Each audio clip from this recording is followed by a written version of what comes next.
Hi classmates, Desiree here. This is my week 4 video, and this is our Stella Adler week. After watching the video, which I really appreciated, it gave me like a face to the name, and I was able to kind of watch some of her mannerisms and her tone of voice and her rhythm, and just being able to kind of be pulled into and get to know her a little bit more. And I'm such a visual person, so that was really important to me.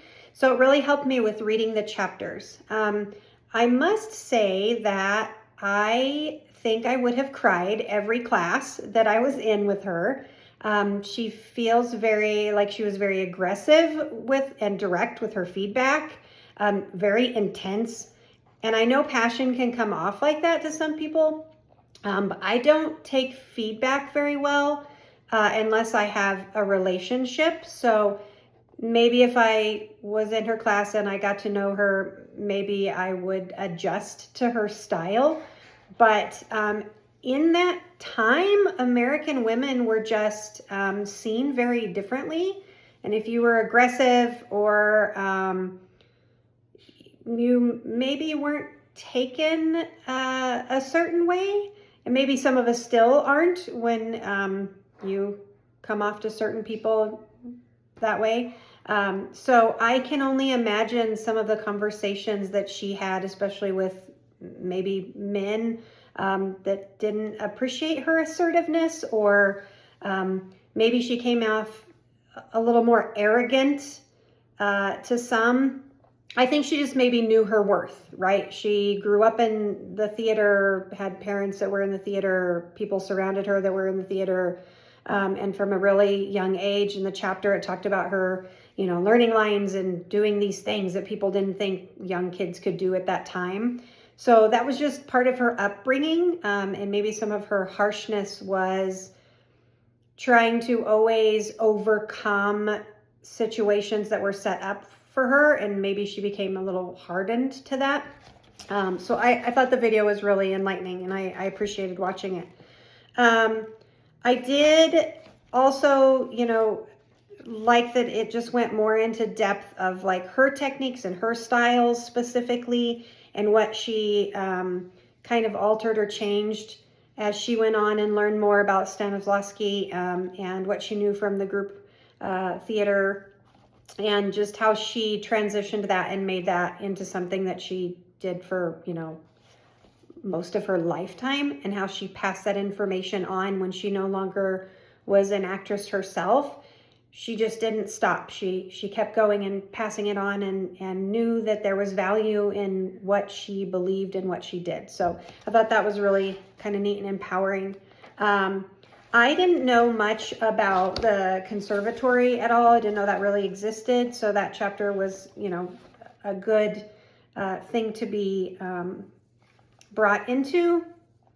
And I felt like Hammer's tone was just a little bit different. And then when I did a little research, I found out that he actually, helped at the conservatory. And he has a really robust background in theater.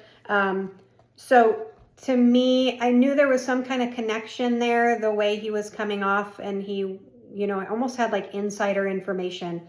So knowing that about him now, it made a lot more sense in the chapter. I liked learning about a little bit more of maybe her side of the, emotion memory, and the affective memory, and then why she maybe abandoned one and kind of sided with another. I think that sometimes you gravitate towards the things you're better at, and I wonder if that maybe had something to do with the kind of realm that she picked. Maybe it was such a struggle for her that she felt like if it was a struggle for that many people, maybe that it needed to be abandoned and this other, avenue needed to be explored more. But I do wonder if she didn't struggle with it, if she would have agreed more with it or not. So that was kind of a wonder. I loved the end of the chapter when he talks about this Jimmy trip The quote is, if one life is enough for you, you have no need to be an actor. I thought that was really interesting. I think a lot of us get into acting to kind of fill a hole or find a purpose.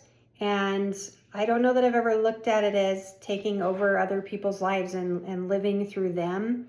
That was kind of a neat quote, I thought. And then I also appreciated, though, that he went as far as saying, like, if what isn't working for you, then it's okay to find a different avenue, which is what Adler did. And I wonder if she didn't take as much criticism from the public as Strasberg did, just because of maybe her background and her parents. And if her parents hadn't been in the theater, would people have perceived her techniques and word differently? So that was a wonder. I am really kind of excited to learn more about Adler. I'd like to do a little bit more research, especially into some of her warm-ups and her activities that she was using with some of them, and then how she was giving that feedback, just that immediate feedback. She knew right away what she wanted to tell them and stop in the moment. And sometimes I want to stop, but I don't know exactly what it is that I want kids to know or do. And so I'd like to look at that a little bit more and try to pick up some more of that from her. So have a good week.